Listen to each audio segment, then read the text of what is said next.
Well, with us, ladies and gentlemen, is our very own provincial health officer of the province of Lanao del Sur, in the person of our provincial health officer, Alinader D. Manalang. Dr. Manalang is with us here in Zamboanga City, and we are really happy to have him with us. Together with our knowledge and the secretary of the DOH, Dr. Cadel Singalondi. But medyo malaki at significant itong activities na meron tayo ngayon. At first and foremost, batiin natin si Dr. Doc. Magandang araw po sa inyo. Magandang araw sa iyo, Bern. And of course, I'd like also to greet our listeners at ang ating viewers dito sa ating programa. Isang magandang araw. Doc, we have learned that this gathering na kung saan nandiyan yung different provinces represented ang DOH family. Parang this is an assessment, evaluation of the year past. Actually, we are here to for two things. No? First, we would like to really assess and to determine the level of or the status of our health, no? Especially in terms of maternal health, yung sa mga nanay, child health, yung sa mga bata, no? Kaya tinatawag namin ito maternal, neonatal, and child health nutrition program. So we are assessing also yung kabuuan ng family health, no? So tinitingnan natin dyan yung mga importanteng indicators natin, especially when it pertains to the family. No? So, yan yung mga tinitingnan natin dito, ano ng status, and then, of course, karugtong yan is what needs to be done. After knowing kung ano yung status natin sa ARMM.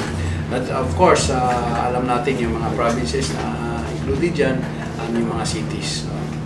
So, this is the fourth day of your discussion, Dr. Yeah, this is actually the fourth day of our workshop, and we are now,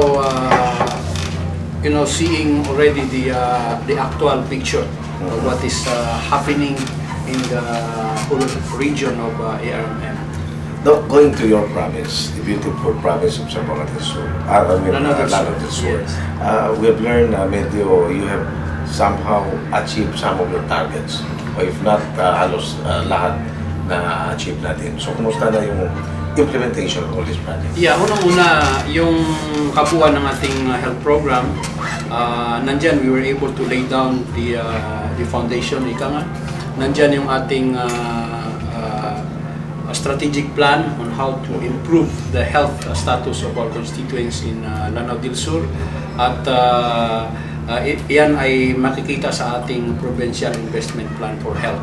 And of course, sa ating limited na at saka short time na nandyan tayo, nag-umpisa tayo dyan sa province na we were able to improve the systems ng health at nakita natin na nag-improve yung ating mga health indicators.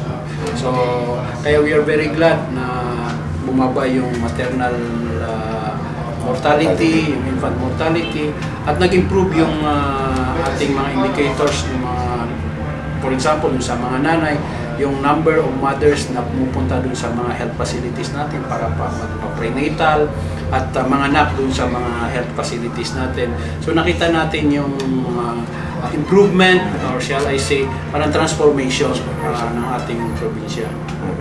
So, malaki ang support din ng provincial government, no? Because you have this very close coordination with them. Yeah, that is one of the, shall I say, good practices na ginagawa natin sa Lanao del Sur. Of course, we know that the health system in ARM is quite different because we are under the umbrella of the regional government. So it is the health services is something that is devolved to the local government units.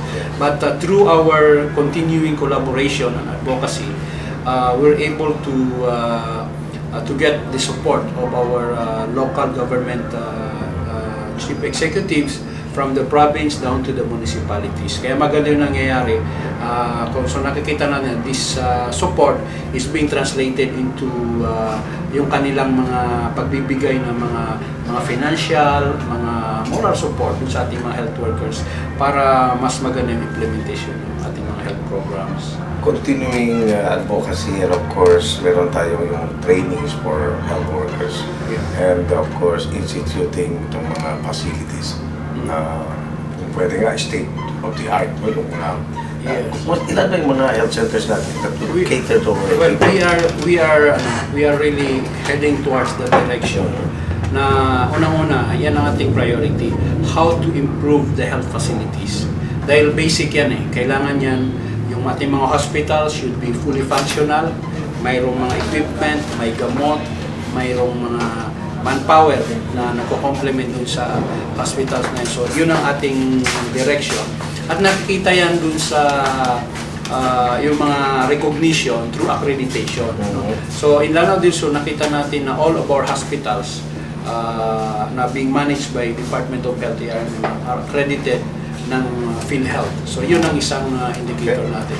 So, we have 5 hospitals there, government hospitals, yung mga district hospitals natin na nagsiserve dun sa ating mga kababayan sa Lanao del Sur. And then, pagdating dun sa mga health centers, yun ang, kasi yung mga health centers, yan ang ating first line of defense.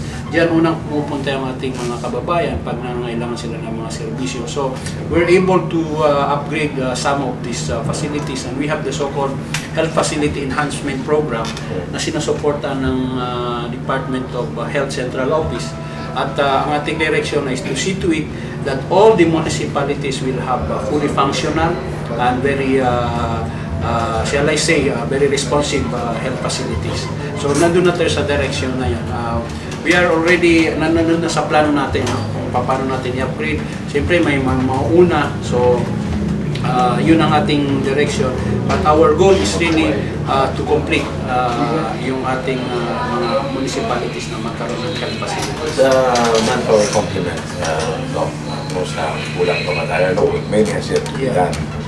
One of the great challenges dito sa ating health system in ARM is manpower. If you can see our statistics, we still need additional doctors because siguro nakita natin yung situation natin diyan sa ARM. May mga areas na medyo mahirap puntahan, yung tinatawag natin ng mga geographically isolated areas. So, these are the areas na underserved. Hindi lang doktor ang kulang natin, yung mga nurses, midwives, and even yung mga dentists, medical technologists. So, ngayon, ang ating ginagawa ngayon, in order to at least to augment, nag-hire tayo ng mga additional manpower. Like for example, for mga nurses, we have the RN Hills program wherein mayroon tayong mga additional nurses na dinideploy dun sa mga municipalities at saka yung nurse program ito? Yung RN Hills. Yun yung RN Hills, mga nurses program. Aside from that, we also have a program for the additional midwives. Ito yung tinatawag natin MECA 300. Wherein at least 300 midwives were recruited and sent to the underserved municipalities. Yung MECA means remote areas. Yung underserved areas. Yung MECA means midwife for every community in ARM. So it's about 300 midwives. So distribute yan, wherein Lanao del Sur is also one of the beneficiaries of that program. So we are addressing the whole issues. Nandyan yung inaayos yung facilities, yung manpower natin, dinadagdagan natin. Of course, yung mga supplies natin. So ito yung kailangan natin yung additional na budget so that we can get more supplies to implement our programs both on the public health at saka sa hospital. At maganda ngayon under our Mansion, yung maternal neonatal health and nutrition program ay yung nangyari dito sa Zamboanga on our 4th day, nagkaroon ng awarding of Mansion grant, and for that purpose Lanao del Sur was able to get an initial grant of 2.3 million more or less. No? So ito ay gagamitin natin para ma-improve yung mga services natin for maternal health and child health program. So malaking bagay ito, although we still have we have so much requirements not to improve the health system, but at least we can we can augment yung ating limited resources through these grants, and we'd like to assure our public na pagsisikapan pa natin na lalo nating ma-improve yung serbisyo na makarating sa kanila. Okay, so nung meron nangyari sa ARMM, yung postponement of the election, but this did not deter your mission to push through our programs. Ang kagandahan yung kagandahan kasi in our case no, sa province, ang kagandahan if you have the strategic plan, yung goal ay nandoon, yung vision mo ay nandoon. So klaro na yun sa iyo eh. It's very clear that you want to achieve this vision, and your strategies are there. So what happened, naka-program na. So what happened is whoever assumes the highest position in the ARMM, hindi tayo masyadong apektado in terms of the implementation. Siyempre, tinitingnan din natin kung ano yung mga priorities ng bagong administration, but of course, our focus is still how to improve yung ating health service delivery. So kahit naman sino dyan ang nalalagay, tayo ay, especially we are career officials of the government, so hindi tayo nagpapa-apekto sa mga ganyan na mga issue, mga change in administration. So at the rate yung development natin sa health, anong population to the ratio of health workers? Yeah, medyo kuhan tayo doon. Like for instance, medyo may discrepancy. Doon na nakikita yung kung yung ating kakulangan, kasi like if you have a standard of one doctor, and ideally you should have one doctor for every 20,000 population, but what we have is like one doctor available now will be serving 30,000 population. So ganun din yung mga ibang ano natin, mga ibang health manpower natin, nurses, midwives, medyo mataas ang discrepancy. But as I've said, we are addressing this through our mga programs, yung mga health human resource program natin para matugunan yung gap na yun. In terms of services through our facilities, meron naman tayong upgraded na itong mga facilities. We can do already major operations. Pwede na tayong mag-engage into... Yeah, actually, like in Lanao, and I know for some other provinces like Maguindanao, Sulu, Tawi-Tawi, we are already upgrading yung capacity of our hospitals. So, nandyan yung mga equipment. Minsan, ang kulang lang natin, yung challenge natin, yung availability of specialists. No? Kasi that is why we have to strategize on how to attract specialists to serve in our areas. No? Kasi medyo iba yung skills na yun eh. Pero importante, nandyan yung nandyan yung equipment, nandyan yung facility natin. So ito yung we're trying to improve on this. Then by the time comes na mayroon na tayong mga specialists, at least nandun na yung structure. But in terms of what we are doing, in terms of what we can do, yung capacity natin, our hospitals are capable of doing these operations, mga surgical, but may limitation lang. Kasi may level din naman, alam nyo naman, may level din yung capacity ng mga hospitals. Kaya may tinatawag na tertiary hospital, which you can do everything, no? Lahat ng klase ng mga operation. Pero karamihan sa ating mga hospitals in arm are secondary. So medyo may limitation pa. But what we are doing in order to avoid magkaroon ng mga masamang epekto at ma-serve yung interest ng ating mga constituents, mga clients natin is we are strengthening our so-called referral system. So hindi kaya sa ating facility, we see to it na they are referred to the next higher level health facility para ma-address at masagot yung kakulangan ng ating hospital. Let's pause for a break. We'll be right back. Right. Thank you very much. Back to our interview here with our good friend, no less than Dr. Ali Nader Ilalang, the Integrated Provincial Health Officer of Lanao del Sur. Sir, amid this global warming, I know DOH is really, your province, really involved in, trying to make ways and means to adapt and mitigate the effects of this climate change. Yeah. So,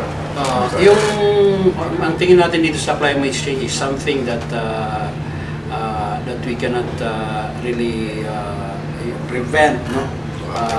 Dahil nandyan yung pag-change nga ng climate. But what we can do is to mitigate yung kanyang mga effects, no? So ang number one dyan is preparedness, no? okay. So we should have a very good program how to prepare yung ating mga areas, no? Para sa pagdating nitong mga climate change, yung effect ng climate change, ay preparado yung ating mga kababayan. But we know that hindi lang health ang involved dito.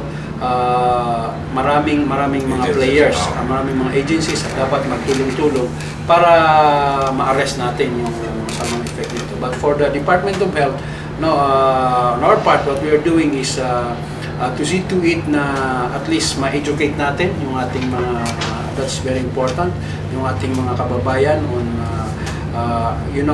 what to do, no, dito sa mga nagiging epekto niya in terms of sa health, no. Secondly, yung preparedness ng ating mga facilities pag may mga dumarating na mga calamities and mga disasters as a result of the climate change, just like what happened in some parts of Mindanao, no, yung mga flooding, yung mga landslides. Ang importante is preparado yung ating mga health facilities at saka yung ating health manpower. So, it's actually a systems approach ang ginagawa natin. Then, nandyan yung ating collaboration with other agencies, no? Para at least prepare tayo. Yun ang pinaka-importante, yung preparedness. Para ma-lessen yung damage. Yung damage, no? Kasi sabi ko nga, we may not be able to prevent na, kasi it's not only the Philippines, it's a global problem itong climate change. So of course, yung ibang mga measures I understand ginagawa na rin ng mga ibang mga agencies, no, like in terms of problem on yung what's the issue sa forest natin, okay, na medyo nadidenude, no? So kailangan may mga reforestation program, yung mga program with the Department of Agriculture, yung mga ganyan. So it's actually multi-sector concern. At yung approach natin, ganun din, it should be multi-sectoral. With this related to the global warming, the effects of it, kumusta mo? May mga diseases tayo prevalent as of the moment? Well, because of the climate change na, nandyan yung nakikita natin yung pag-increase ng mga diseases, especially respiratory diseases. Dahil nag-iba yung klima, especially for those people who are quite sensitive to sudden changes in temperature and climate. So I think what's really more important here is we are able to educate them on what to do, no? Pag mayroon silang mga para hindi lumala yung epekto ng gano'n sa kanila. Doc, optional, what's your stance sa RH Bill? Well, yung RH Bill to me is I think it should be looked at on a bigger perspective, no? Kasi there are misconceptions about RH Bill, no? Yung ibang sector or ibang groups, no, they're saying this is it's RH Bill is abortion, anti-life, no. But to me, we have to look at the bigger purpose, no, because sa tingin ko yung mga nagka-craft ng ganito, including us health workers, we'd like to see RH Bill as a way to improve the health of the mothers and women. So, and of course, nandun yung ang importante diyan is it should be pro-choice, no.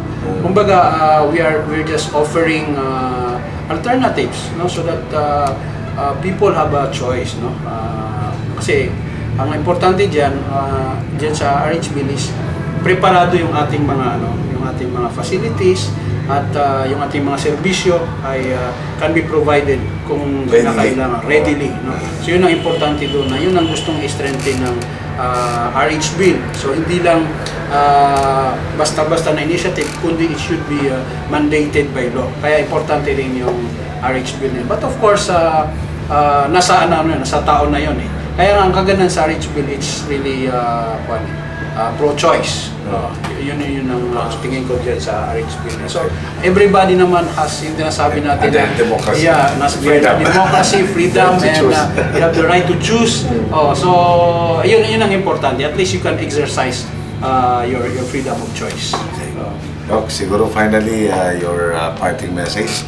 Baka may nakalimutan kayo, would like to inform our viewers your parting shot this time to our people in the army, particularly in your AOR. Yeah, itong ginagawa natin ngayon, especially under the new administration of the regional governor, the OIC regional governor, Honorable Mujib Hataman, we are looking at a very bright future, and of course yung mga mangyari dito sa ARMM, because we are looking at improving our our services. I think this is the priority of the new regional government. Tingnan niya kung paano ma-improve yung delivery of services. So I think with this shall I say the focus na gustong pagbigyan ng tuon ng ating bagong administration, lahat tayo naka-align dyan eh. So I just hope that everybody will put our hands together. Hindi kaya ito ng government lang. Dapat nandyan yung private sector, nandyan yung business sector, nandyan yung other sector. Very important yung local government natin to support these initiatives and to support the programs of the new regional government under Honorable Mujib Hataman. Okay. So with that, I'm sure that ARM has a hope for a better, we have a better future, better tomorrow. So nasa atin lahat yan, so kailangan natin magtulong-tulong dito. So as I've said, hindi kaya ito ng isang sector lang. So, but with our collective actions, then we can move forward much easier, and then I am sure that mag-improve yung ating situation sa ARM, especially sa health. So with that, thank you very much. Thank you very much. Salamat. The future secretary of the Dr. Ali Nader Minalang of the Provincial Health Office in Lanao del Sur, ARMM. Yes, thank you very much. Thank you very much. Yeah.